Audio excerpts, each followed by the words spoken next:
What's up, Spice fans? My name is Scoots. And I am Cicada. And welcome to Who Brewed This, the only cEDH gameplay channel edited by a multitasking warrior princess. Who Brewed This is all about rogue brews versus established decks. If you'd like to support us, hit that sub button, smash the like, join us on Discord for free, just give us your feedback and suggestions in the comments. This week, we are honored to welcome our first guest, known for their prowess at piloting Storm, Sage from Mental Misplay and the Mind Sculptors. They are playing Age of Extortion with 4-color Omnath. As for me, I'll be playing my brew for Aurelia the War Leader, a combat advantage machine. Claire is on Blue Farm with Tymna and Kraum, and Cicada is playing his Hipster Stacks brew with Arden and Tana. Although this hand lacks ramp, it has an impactful play each turn. Esper Sentinel is great to either slow the game down or find me that ramp, while Drannith decelerates the other decks and the power from their commander. Sword of Hearth and Home is a combo piece that Arden can just attach to Esper Sentinel for more draw power, and Yasharn hits treasure strategies hard. Claire kept a hand that was full of ramp to quickly default towards one of her commanders thanks to Sol Ring, Gemstone Caverns, and, if she is looking to get Kraum on turn 2, Dark Ritual. She also has the potential to Demonic Tutor for an early Necropolis or another engine. It's all about the card advantage. Scoots' hand has some quick finishing potential. Steel Shipper's Gift can quickly get him Sword of Hearth and Home to combo with Aurelia, depending on how everyone is in terms of blockers. Dockside Extortionist has an amazing explosive potential as well, and Mask of Memory can help Scoots just slowly build up his board. If he top decks a land for Mox Diamond, he will be very well set. Remaining on brand, Sage's hand can be very explosive. Starting last would normally be an issue, but they have the power to rush for a turn 2 Dockside thanks to Mox Diamond and Aladamri's Call, feeding off of everyone else's board. From there, both the Enlightened Tutor and the Wheel of Fortune can make quick work of the table depending how big the Dockside was. With all that out of the way, let's get our first game ever going. We start off with a pre-game action from Claire, who drops a Gemstone Caverns. We were hoping for a Leyline of Sanctity instead. She exiles Arid Mesa to the Caverns. Cicada then says he's going to play Bountiful Promenade, but no one wants to concede, so it enters tapped. He casts Esper Sentinel, and the table's perception of the game changes immediately. Claire goes to her turn and drops a Mox Opal. She pays for the Esper Sentinel, shocking everyone, and then drops a Polluted Delta. She cracks it for an Underground River, and casts a top-decked Mystic Remora. This was really well sequenced from Claire. A lot of people would disregard the Sentinel, but feeding the stacks player often will just come back around to bite you. Also, adding the Remora to the Sentinel will make the table feel like they'll be lagging behind if they don't cast their stuff. We go to my turn and I drop a Marsh Flats. I follow that with a Mox Diamond and both Esper Sentinel and Remora trigger. I do believe in paying my taxes, but not at this moment. Cicada and Claire draw 1. I pass, fully untapped and ready to terrorize the table. We go to Sage's turn and they play a Windswept Heath for a tropical island, and then just flat out copy my turn by playing a Mox Diamond and passing. Cicada starts his turn with a Spectator Seeding and then casts Drannith Magistrate. I drew a Stony Silence at this point. However, I'm not sure how tight on resources everyone is, and I don't want to feed Remora and witness a fight for the Stony Silence. Drannith still hits the table pretty hard. On her upkeep, Claire chooses to keep Remora around, much to the table's dismay. She then plays Sol Ring, once again paying for Esper Sentinel, considering her plan to go off for Kraum is temporarily paused. On her end step, I end my bluff by cracking Marsh Flats for a tapped Sacred Foundry. I start off with a Flooded Strand, which gets immediately cracked for a Plateau. Although I don't have the win in hand, I want to start setting up, so I cast Dockside Extortionist for 5 treasures. I cast the Steel Shaper's Gift, and just because I like Cicada so much, pay for his Sentinel trigger. Claire gets to fish for another card. I fetch for a Sword of Hearth and Home. On my end step, Sage also casts Eladamri's Call, giving Cicada and Claire another card each. We all know where this is going, as the second Dockside gets revealed and is ready to drop. Sage starts their turn with an instant Dockside drop. Now at this point, I try to ask Scoots to crack some treasures while regretting not having cast the Stony Silence. However, Scoots is pretty well positioned with the combo piece in his hand, so he chooses to risk it and lets Sage play this out. Sage gets 9 treasures, but no one's really counting. They then cast Wheel of Fortune, which I wish they didn't, triggering Remora and Esper Sentinel one last time before our hands are dusted. It should be noted that Sage sequenced very correctly, feeding both Claire and I by removing that problem with the wheel and half resetting the game while keeping a consistent board. They have Dockside, which is one of their most important cards in the deck, and now they can play the sandbag game for a bit, as long as the stacks decks don't push too hard. Sage then plays a Volcanic Island and drops a Vexing Shusher as additional setup before passing. On his turn, Cicada plays a basic forest and attacks Claire with the Esper Sentinel before passing. Did the wheel really get him that bad? Claire pays for Remora once again. She drops Lotus Petal and the Sentinel draws Cicada a card. She then casts Felwar Stone and tops it off with a Rhystic Study. This is where anyone wants to be after a Remora. Rhystic Study. Claire is going to have her hand over the library to draw cards really often. That and ask, but do you pay a lot? Sage responds to Rhystic Study with a Mystical Tutor. They are looking to end this ASAP, as they pretty much just need the Drannith gone and Emil. However, Cicada responds with an Aven Mind Sensor, making the game a bit harder on Sage here. They look at the top 4 and find nothing. It's a sad day for tutoring. Claire passes. I get to my turn not having found a land to play. I drop a Damping Sphere, paying for Claire's Rhystic, but otherwise letting Cicada and Claire draw for their other triggers. I attack Claire with my Angry Dockside and pass. Damping Sphere is a pivotal play here. It slows down everyone and makes the card draw on both myself and Claire weigh heavy. It also gains Scoot some much needed time, while making sure some of Sage's paths to winning are closed off. Sage plays a Sea of Clouds into an Arcane Signet. Claire draws 2 and Cicada draws 1. They also send their creatures at Claire to make that potential Adnaz into a Bad Naz, or maybe even a Sad Naz, and then pass. Cicada plays an untapped Stomping Ground and casts Ranger Captain of Eos, paying for Rhystic. He finds himself a Llanowar Elves for that cleanup step. He attacks Claire once again and passes. He discards 2 cards during cleanup. We're now reaching critical moments in the game. Damping Sphere and Ranger Captain really drive the punch in, making it harder for either Sage or Claire to pop off and win. Also, Ranger Captain of Eos is always a good card to have on the battlefield to try and seal the deal. We move to Claire's turn. She plays the 3rd Dockside of the game, and now it's just getting ridiculous. However, I'm out of resources, and Sage needs all the treasures they can keep due to Damping Sphere, so we stand strong. Claire then casts a Time Twister, paying for Sentinel just in case, and now I do pop a Revel in Silence. This triggers the Sentinel and the Rhystic Study, but the hands are about to go bye-bye regardless.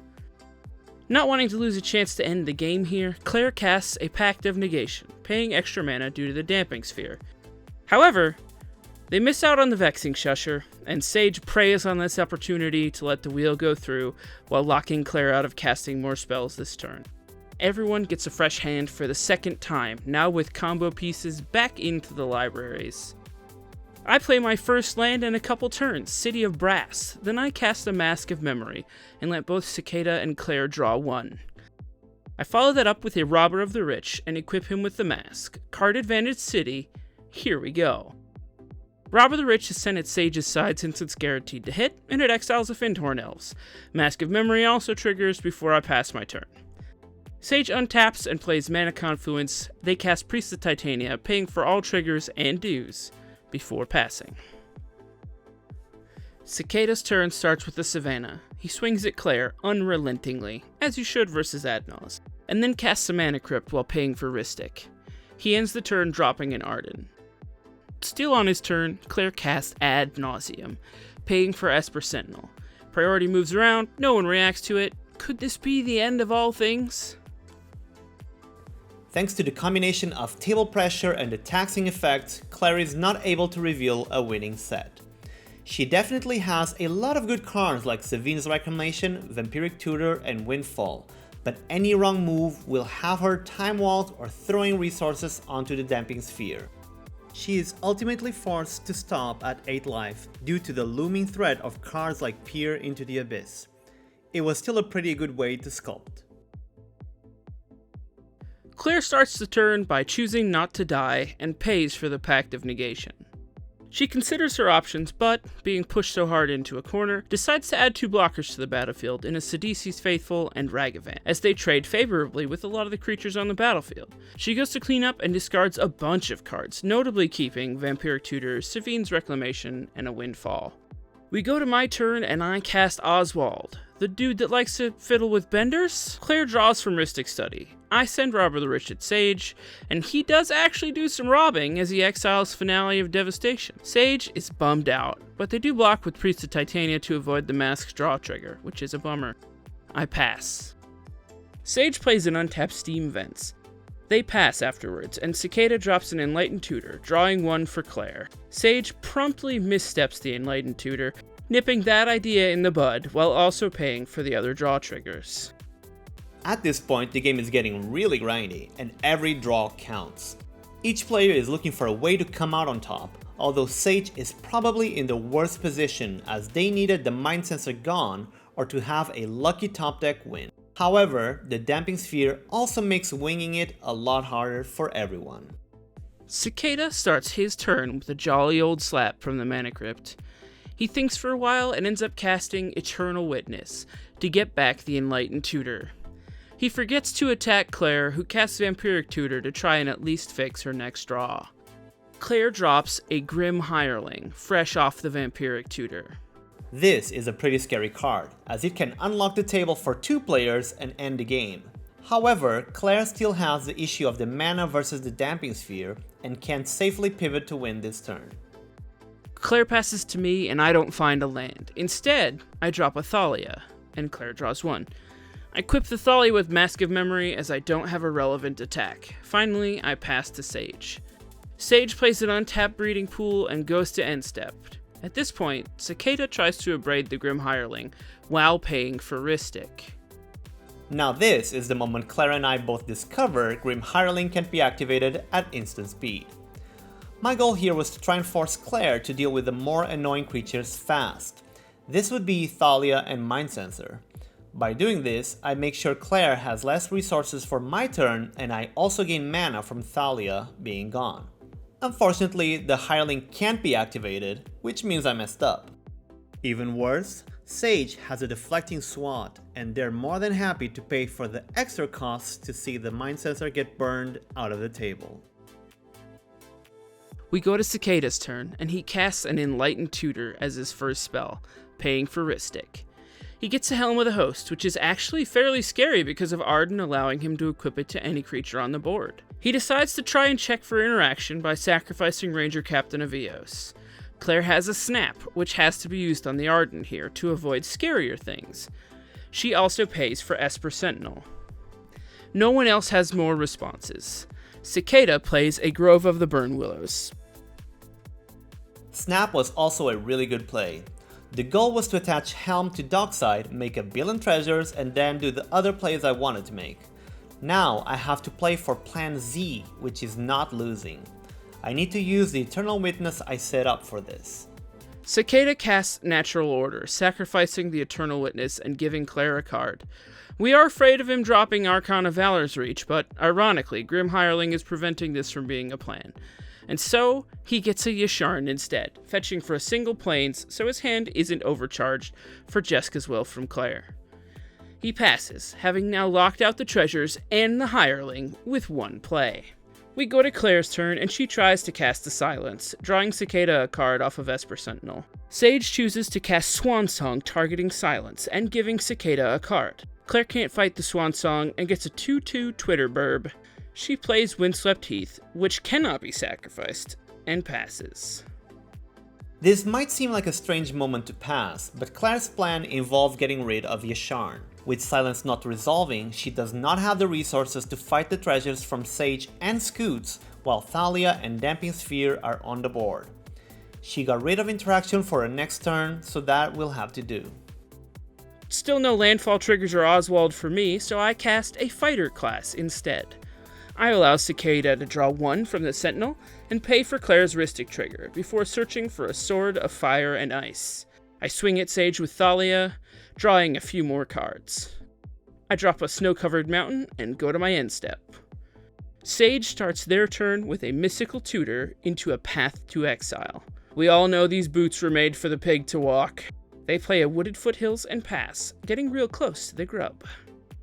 Cicada survives his Mana Crypt damage and drops a Plains. He drops Arden and a Skull Clamp, not paying for Rhystic on either. Yeah, that Thalia and that Damping Sphere make Magic heavy. Stax players are just the worst. Cicada goes to combat and uses Arden to attach the Skull Clamp to the Ragavan and draw himself 2 cards. Fair magic. He equips Arden with the Skull Clamp and passes. On his end step, Claire drops an Intuition, paying for all her taxes. She gets a nice suite of Thassa's Oracle, Demonic Consultation, and Tainted Pact. I let her have the Thoracle before letting her get to her own turn. Claire also starts her turn with a gamble. She does not pay for the Sentinel as she secretly grabs a Cyclonic Rift to try and end the game favorably. She discards a Mystical Tutor, but otherwise passes the turn. I actually don't have many options here, so I just activate the Fighter class and drop Scalding Tarn before passing. We all know that Sage probably intends to cast that Path to Exile on my end step, and they do just that. Path to Exile is aimed straight at Yasharn. However, Cicada does have a response. Deflecting Swat. This draws Claire a card, and now Claire is thinking. This is a pivotal moment now. I lay it out to Claire. If she believes she can stop Sage from winning on the SWAT resolving, then countering it is fine. If not, the best would be to keep it. Either or, it's still a tight spot for Claire, and she decides to counter it as she has a Rift in hand. The Deflecting Swat eats a Swan Song, and Cicada draws from Sentinel. He then fetches for a forest to the battlefield, and we're now back to my second main. I crack my fetch, and everybody else does the same because they can't stand originality. I then activate Oswald for a Trinisphere to complete Sage's turn, and pass. My mask, now just a memory. Sage starts the turn with an Eladamri's Call for Emil, the Blessed. They pay for our Rhystic triggers to make sure we don't get responses. Sage has been holding on to that Eladamri's Call since the Time Twister, a masterclass on sandbagging. Sage then casts Emil, preparing to take it. Claire responds with the Rift Overloaded, which ends up allowing Sage to still recast the Dockside for enough to get blinked infinite times for infinite mana. Sage then drops a Wooded Foothills and cracks it for Dryad Arbor.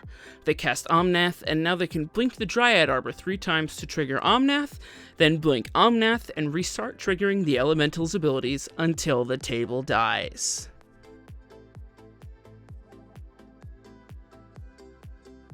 This match was really cool.